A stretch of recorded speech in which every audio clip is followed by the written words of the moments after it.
যশোরের অভয়নগর উপজেলার বন্দরনগরী নওয়াপাড়া সকাল থেকে কার্যত অচল হয়ে পড়েছে সকাল সন্ধ্যা হরতাল ও অবরোধ কর্মসূচিতে।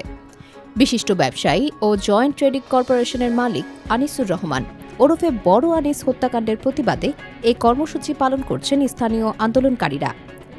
সোমবার ভোর থেকেই নওয়াপাড়া রাজাঘাট এলাকায় মহাসড়কের টায়ার জ্বালিয়ে এবং বাঁশ ফেলে সড়ক অবরোধ করেন তারা।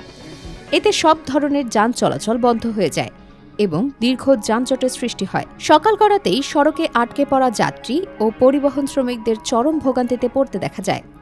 তবে মানবিক দিক বিবেচনায় জরুরি রোগীবাহী অ্যাম্বুলেন্স, পরীক্ষার্থী এবং গুরুতর অসুস্থ রোগীদের পরিবহনের জন্য সীমিত আকারে যান চলাচল স্বাভাবিক রাখা হয়েছে।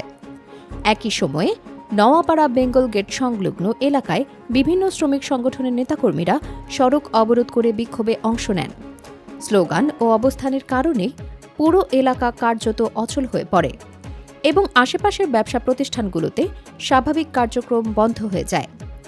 হরতাল ও অবরোধের সরাসরি প্রভাব পড়েছে নওয়াপাড়া নদী বন্দরেও। বন্দরের পণ্যবাহী জাহাজ থেকে মালামাল লোড ও আনলোড কার্যক্রম সম্পূর্ণভাবে বন্ধ রেখেছে। এতে স্থানীয় ব্যবসায়ী ও পরিবহন সংশ্লিষ্টদের মধ্যে বড় ধরনের আর্থিক ক্ষতির শঙ্কা তৈরি হয়েছে। শিল্প শহর নওয়াপাড়ার সকল শ্রেণী পেশার মানুষ, বুদ্ধিজীবী, সামাজিক অবস্থান থেকে আজ রাস্তায় নেমেছি।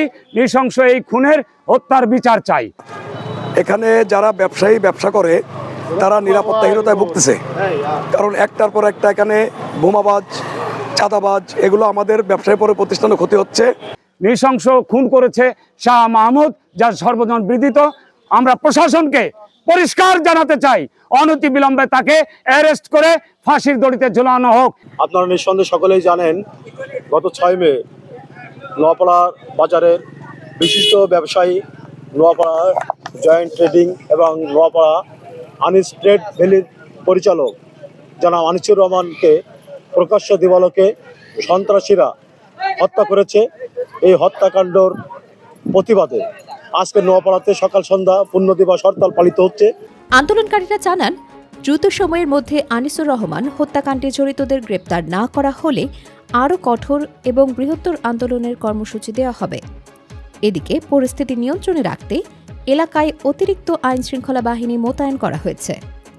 ডেস্ক নিউজ, অগ্রযাত্রা প্রতিদিন।